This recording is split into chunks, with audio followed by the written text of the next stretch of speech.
19వ రోజు పారాయణము సప్తమాధ్యాయము నారదుడు చెబుతున్నాడు పృథుభూపాల కార్తీక వ్రతస్థుడైన పురుషుడు పాటించవలసిన నియమాలను చెబుతాను విను. కార్తీక వ్రతస్థులకు నియమములు. ఈ వ్రతస్థుడు మాంసము, తేనె, రేగుపండ్లు, నల్లావాలు, ఉన్మాదకాలను భుజించకూడదు. పరాన్న భుక్తి పరద్రోహం దేశాటనలు త్యజించాలి. తీర్థయాత్రలు మాత్రం చేయవచ్చును. దేవ బ్రహ్మగురు రాజులను, స్త్రీలను, గోవ్రతస్థులను దూషించకూడదు. అవిసె నూనెను, నువ్వుల నూనెను, విక్రయాన్నమును, నింద్య వ్యంజనే యుక్త భోజనమును, దూషితాహారమును విసర్జించాలి. ప్రాణి సంబంధిత మాంసచూర్ణాలను, ఆమ్ల సంబంధితాలైన నిమ్మకాయలు, కొర్రల వంటి హీనధాన్యాలను, చద్ది అన్నాన్ని స్వీకరించకూడదు. మేక, గేదె, ఆవు వీటి పాలు తప్ప మరే ఇతర ప్రాణుల ఆమిష సంబంధ క్షీరాలను స్వీకరించకూడదు. బ్రాహ్మణులచే అమ్మబడే రసాలను, భుజాతలవన్నాలను విసర్జించాలి. రాగిపాత్రలలో ఉంచిన పంచగవ్యం, చిన్న చిన్న గుంటలలో ఉండే కుళ్ళు దైవానికి నివేదించబడని అన్నం ఈ మూడు మాంసతుల్యాలుగా చెప్పబడుతున్నాయి గనుక వాటిని విసర్జించాలి. బ్రహ్మచర్యాన్ని, భూశయనాన్ని పాటించాలి. ఆకులలోనే భోజనము చేయాలి. 4వ జామున భుజించడమే శ్రేష్టం. ఈ కార్తీక వ్రతస్థుడు ఒక్క నరక చతుర్దశి నాడు తప్ప తక్కిన దీక్షా దినాలలో తైలాభ్యంగనం చేయకూడదు.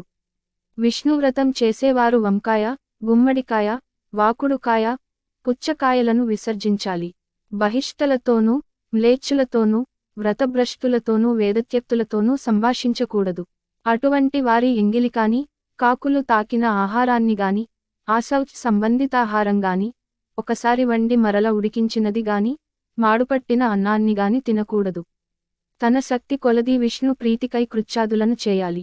గుమ్మడి, వాకుడు, సురుగుడు, ముల్లంగి, మారేడు, ఉసిరిక, పుచ్చ, కొబ్బరికాయ, ఆనప, చేదుపొట్ట, రేగు, వంకాయ, ఉల్లి వీటిని పాడ్యమి ఆదిగా పరిత్యజించాలి.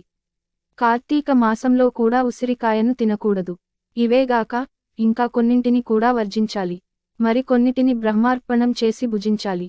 ఈ కార్తీక మాసంలో చేసినట్లే మాఘమాసంలో కూడా చేయాలి.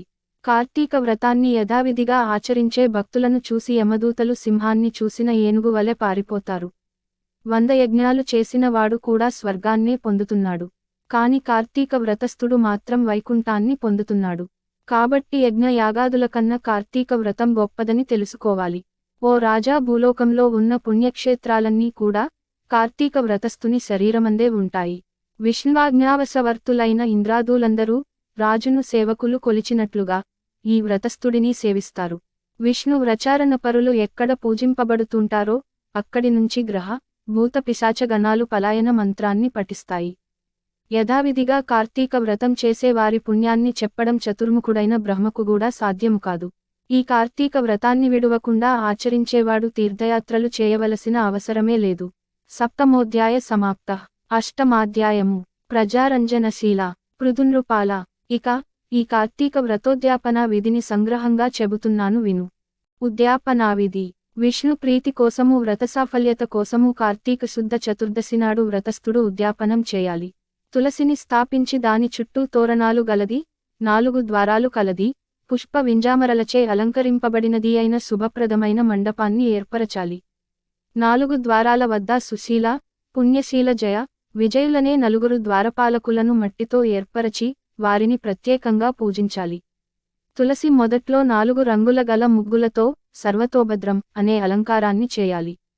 దానిపై పంచరత్న సమన్వితము, నారికేళ సంయుక్తము అయిన కలశమును ప్రతిష్ఠించి శంఖ, చక్ర, గద, పద్మధారి, పీతాంబరుడు, లక్ష్మీసమేతుడు అయిన నారాయణుని పూజించాలి.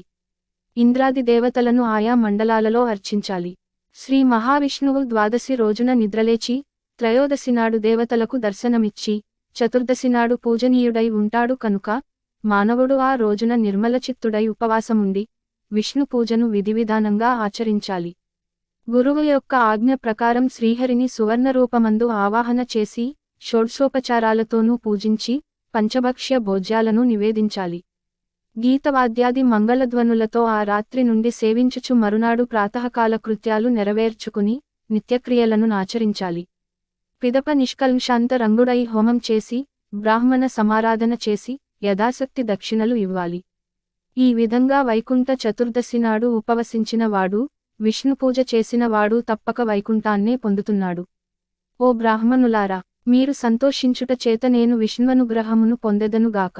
ఈ వ్రతాచరణ వలన గత 7 జన్మలలోని నా పాపములు నశించునుగాక. నా కోరికలు తీరునుగాక. గోత్రవృద్ధి స్థిరమగునుగాక అని బ్రాహ్మణులను క్షమాపణ కోరాలి. వారిచేత తథాస్తు అని దీవింపబడి దేవతోద్వాసనలు చెప్పి బంగారపు కొమ్ములతో అలంకరింపబడిన గోవును గురువు దానమియాలి. అటు తర్వాత సజ్జనులతో కూడినవాడై భోజనాదులు పూర్తి చేసుకోవాలి. ఏవం శ్రీ పద్మపురాణ 0 తర్గత కార్తీక మహాత్మ్యమందలి సప్తమి అష్టమి అధ్యాయములు. 19వ రోజు. నిషిద్ధములు నెయ్యి, నూనె, మద్యం, మాంసం, మైథునం, ఉసిరి. దానములు నువ్వులు, కుడుములు. పూజించాల్సిన దైవము వినాయకుడు. జపించాల్సిన మంత్రము ఓం గం గణపతయే స్వాహ. ఫలితము విజయం, సర్వవిఘ్న నాశనం. బహుళ చవితి రోజు పారాయణము సమాప్తము.